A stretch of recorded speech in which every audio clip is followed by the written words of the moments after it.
আপনি যদি বেড়াতে যাওয়ার ব্যাপারে একটু নিরিবিলি জায়গা পছন্দ করেন, কোলাহলহীন পর্যটকহীন জায়গা পছন্দ করেন, তাহলে আজকের ভিডিওটা একান্তভাবেই আপনার জন্য। আপনারা যারা বেড়াতে ভালোবাসেন তারা প্রত্যেকেই জানেন যে ভারতের প্রথম সূর্যোদয় হয় অরুণাচল প্রদেশে। প্রকৃতি যেন নিজের হাতে নিজের মতো করে সাজিয়েছে এই রাজ্যটিকে।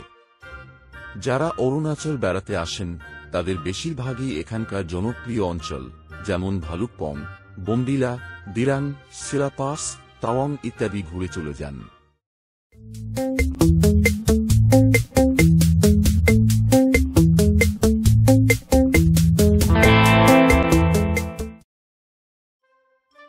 কিন্তু যেহেতু আমি জেনে গেছি যে আপনার পছন্দ অফবিট ডেস্টিনেশন, তাই আমার আজকের ভিডিওটা একটু অন্যরকম জায়গার সন্ধান তো দেবেই।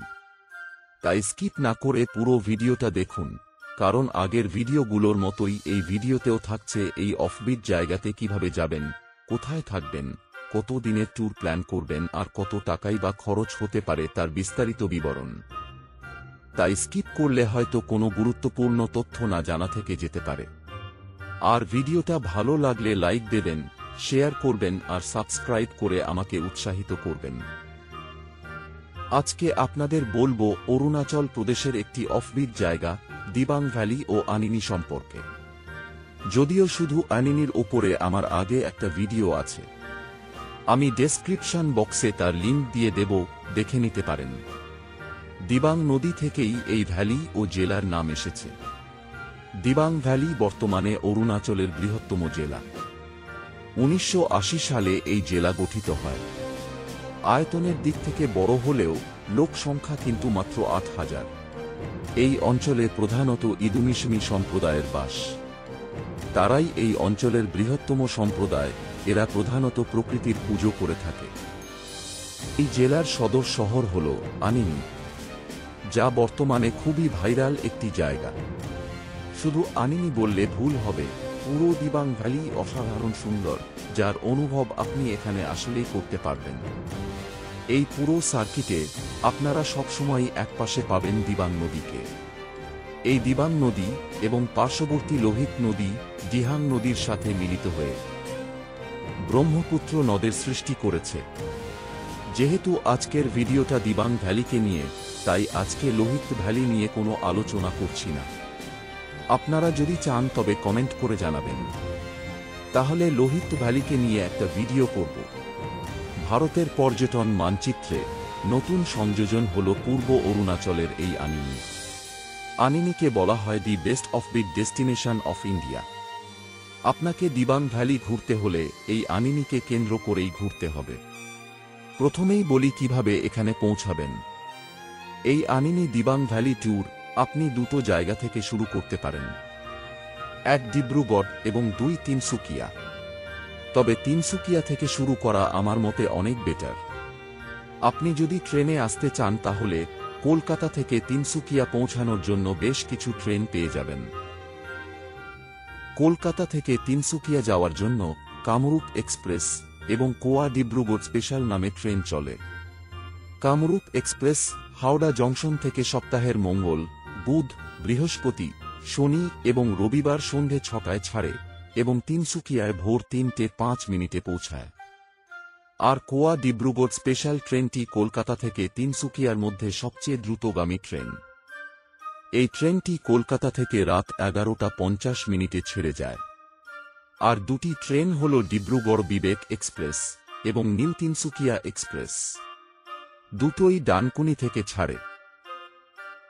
আর ফ্লাইটে আসতে চাইলে আপনাকে ডিব্রুগড় এয়ারপোর্টে নামতে হবে। এবার ডিব্রুগড় বা তিনসুকিয়া থেকে আপনাদের দিবাং ভ্যালির জন্য গাড়ি রিজার্ভ করতে হবে। আপনারা শেয়ার গাড়ি বা বাস ও কিছু পেয়ে যাবেন, কিন্তু যার সংখ্যা খুবই কম এবং আপনাদের অনেকটা সময় লেগে যাবে। তবে একটা গাড়ি পুরো ট্যুরের জন্য বুক করে নিলে সবচেয়ে ভালো। ওই গাড়িটি আপনাকে সব জায়গা ঘুরিয়ে আবার তিনসুকিয়াতে ড্রপ করে দেবে। এই আনিনি দিবাং ভ্যালি ট্যুর আপনি চাইলে 5 রাত 6 দিনের অথবা 4 রাত 5 দিনের করতে পারেন। তবে আমি প্রথমটাই সাজেস্ট করব এবং সেই অনুযায়ী আমি বর্ণনা করব। মূলত আপনারা 8টা পয়েন্টকে কেন্দ্র করে ঘুরবেন। সেগুলো হল Bhupen Hazarika bridge, Mayodia pass, Chibu camp, Mao Ando falls, Sally lake, Parshuram Kund, golden pagoda Namsai এবং আনিনি ভিউ পয়েন্ট। এছাড়াও যাতায়াতের পথে পুরো দিবাং ভ্যালি জুড়ে অনেক ভিউ পয়েন্ট পাবেন, যেগুলোতে আপনারা দেখার পর অবশ্যই দাঁড়াতে বাধ্য হবেন। এই অংশে আমি বলবো প্রতিদিনের ট্যুর প্ল্যান কি হবে, সুতরাং স্কিপ করবেন না। প্রথম দিন আপনাদের যে কোনো উপায়ে পৌঁছে যেতে হবে ডিব্রুগড় বা তিনসুকিয়া, বাসে আসলে রোইং আর ফ্লাইটে আসলে তেজু বা ডিব্রুগড়। আপনারা আগের দিনও চলে আসতে পারেন, শেয়ার সুমোতে যেতে চাইলে আপনাদের আগের দিনই চলে আসতে হবে, না হলে ওই দিন আপনারা সকালে গাড়িতে সিট পাবেন না। যাই হোক, পৌঁছানোর ব্যাপারটা আগেই বলে দিয়েছি, চাইলে আরেকবার দেখে নিতে পারেন। আমার এই প্ল্যান শুরু হচ্ছে তিনসুকিয়া থেকে। আপনারা যদি কামরূপ এক্সপ্রেস ধরে আসেন তাহলে খুব ভোরেই আপনারা তিনসুকিয়া বা ডিব্রুগড় পৌঁছে যাচ্ছেন। তাই স্টেশনেই কিছুটা সময় রেস্ট নিয়ে নিন, তারপর ফ্রেশ হয়ে বাইরে চলে আসুন। বাইরে বেরিয়ে একেবারে 6 দিনের জন্য গাড়ি বুক করে নিন, অথবা হোটেলে পৌঁছে সেখান থেকেও পুরো ট্রিপের জন্য গাড়ি বুক করতে পারেন। গাড়ি চলে আসলে গাড়িতে লাগেজপত্র তুলে রওনা দিন অরুণাচল প্রদেশের ছোট্ট শহর রোইংয়ের উদ্দেশ্যে। তার আগে ড্রাইভারের সাথে কথা বলে একটা ভালো জায়গা থেকে ব্রেকফাস্টটা করে নেবেন। আজকে আপনাদের রাত্রিবাস হবে রোইংয়ে। রোইং কিন্তু ছোট্ট শহর, তাই হোটেল খুব একটা পাবেন না। আগে থেকে অবশ্যই হোটেল বা হোমস্টে বুক করে আসবেন। হোটেলের ডিটেলস এবং গাড়ি বুকিং ডিটেলস আমি ভিডিওর শেষে দিয়ে দেব। এই রোইং আপনারা দুটো রুট হয়ে যেতে পারেন, একটা নামসাই হয়ে, 2 ভূপেন হাজারিকা ব্রিজ হয়ে। যাওয়ার রুটটা ঢোলা, সাদিয়া বা ভূপেন হাজারিকা ব্রিজ হয়ে গিয়ে ফেরাটা আপনারা নামসাই হয়ে করতে পারেন। আর আপনারা যদি গৌহাটি থেকে সরাসরি বাসে নামসাই চলে আসতে পারেন তাহলে আপনাদের কিন্তু এই দিনটা বেঁচে যাবে। রুট হয়ে রোইংয়ের দূরত্ব পড়বে প্রায় 100 কিমির ওপরে। এই রোইং যেতে যেতে আপনারা পেয়ে যাবেন ভারতের দীর্ঘতম ঢোলা সাদিয়া ব্রিজ বা ভূপেন হাজারিকা ব্রিজ। ব্রহ্মপুত্রের দীর্ঘতম উপনদী লোহিত নদীর ওপরে অবস্থিত এই ব্রিজ প্রায় 9 কিমি দীর্ঘ। এই ব্রিজ কিন্তু বর্তমানে একটি জনপ্রিয় ট্যুরিস্ট স্পটে পরিণত হয়েছে। এখানে কিছুটা সময় কাটিয়ে আবার রওনা দিন। আরও 30 কিমি যাওয়ার পর আসবে শান্তিপুর, যা আসাম ও অরুণাচল বর্ডার। এখানে আপনাদের অরুণাচলের পারমিট চেক হবে। আইএলপি বা ইনার লাইন পারমিট না করা থাকলে এখান থেকে করে নিতে পারবেন।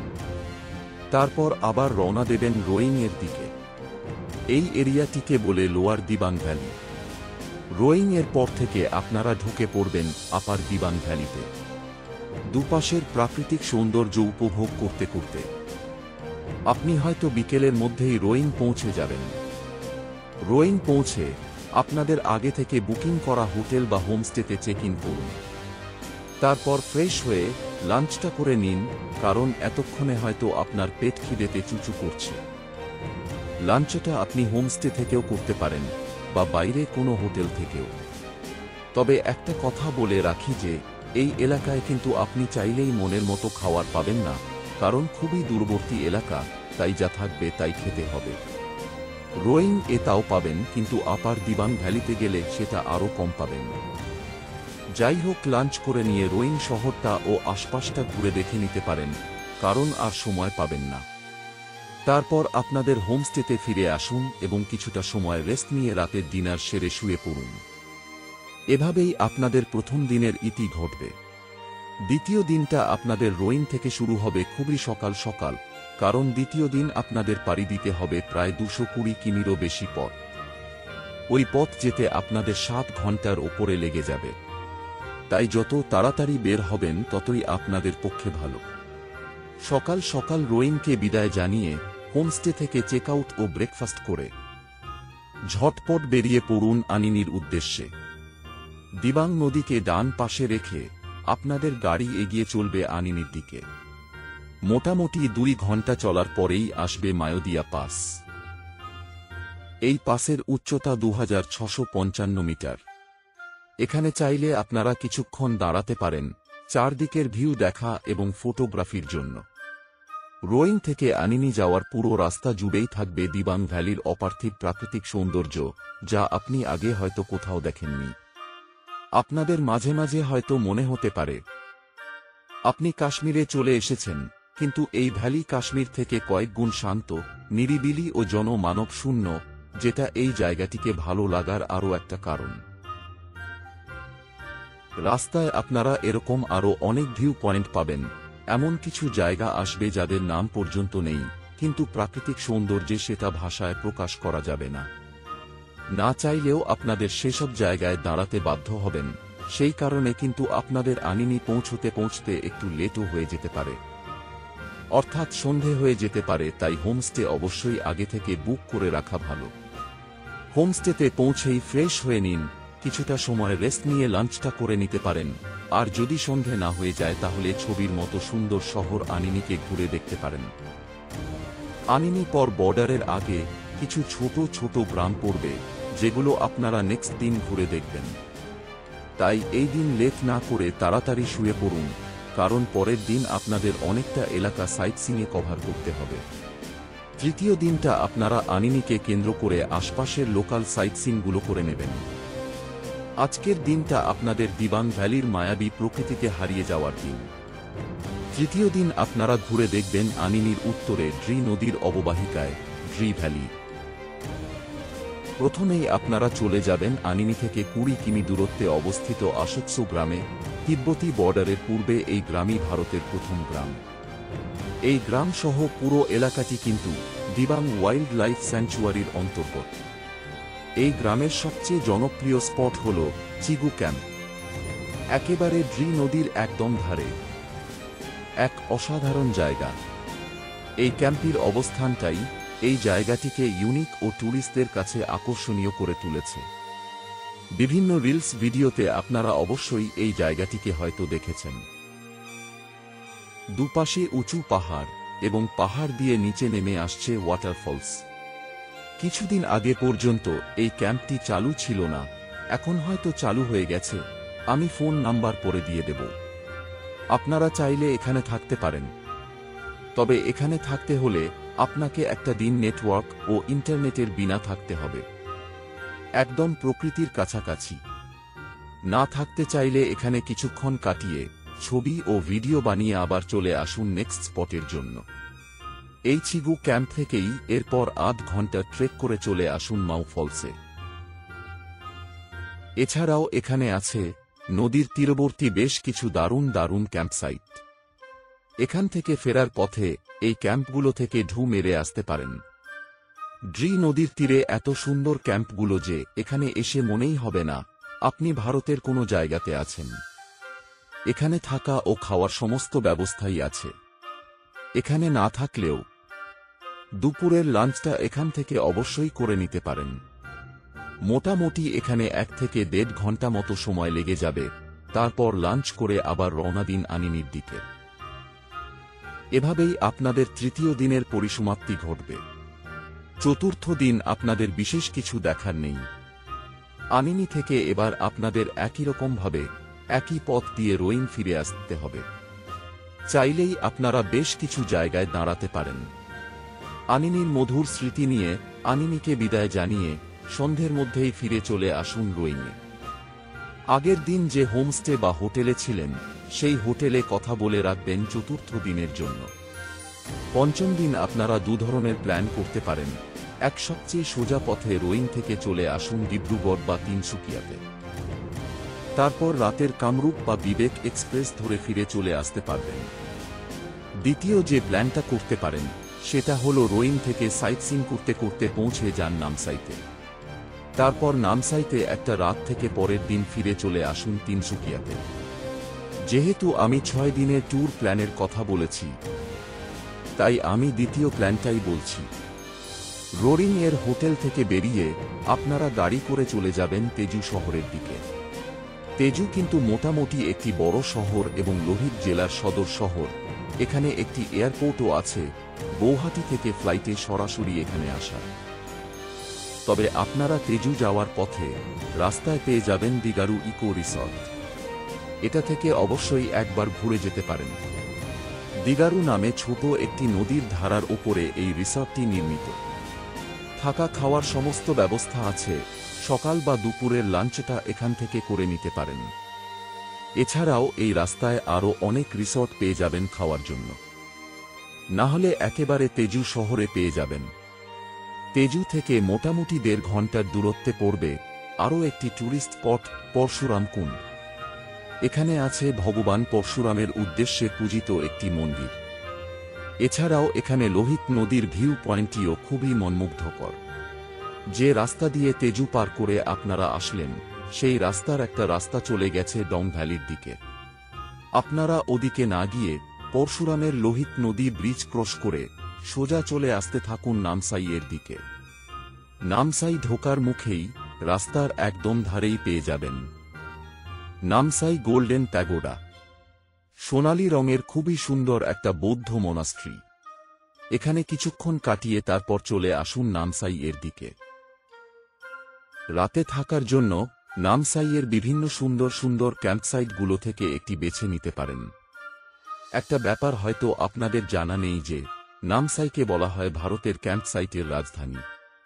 এত দারুণ দারুণ সব ক্যাম্প আছে, সেটা না দেখলে বিশ্বাস করবেন না। সেরকমই একটা সুন্দর ক্যাম্পে থেকে যাবেন, দারুণ এনজয় করতে পারবেন। ষষ্ঠ দিন আপনাদের বাড়ি ফেরার ট্রেন ধরার পালা।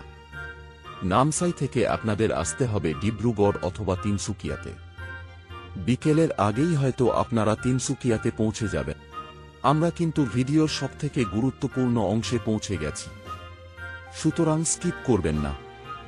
কারণ ভিডিওর এই অংশে আমি বলবো থাকা, খাওয়া, গাড়ি ভাড়া এবং সামগ্রিক খরচের ব্যাপারে। প্রথমেই বলি হোটেল নিয়ে। অরুণাচলের এই দিকে কিন্তু লোক বসতি একদমই কম। তার উপর পর্যটকদের আনাগোনাও কিন্তু খুব একটা বেশি না। কয়েকটি জায়গায় হাতে গোনা কিছু হোটেল ও হোমস্টে পাবেন, যাদের রেট বাকি জায়গা থেকে একটু বেশি। তবে বর্তমানে এই জায়গাগুলো ধীরে ধীরে ভারতের পর্যটন মানচিত্রে পরিচয় পাচ্ছে। তা সত্ত্বেও আপনারা যদি এখানে আসেন, তাহলে হোটেল আগে থেকে বুক করে আসা আপনাদের পক্ষে ভালো। আমি কিছু ভালো হোটেল ও তাদের ফোন নাম্বার দিয়ে দিলাম, আপনারা দেখে নিয়ে বুক করে নিতে পারেন। 4 season stay, phone number 0986231486। Mibo homestay, phone number 081328927771। Anna homestay, phone number 096123833718। এগুলো সবই রোইংয়ে থাকার জন্য। এবার আনিনিতে কোথায় থাকবেন? Anini hut, phone number 8414065742। Mishmi hill resort, phone number 9485231915।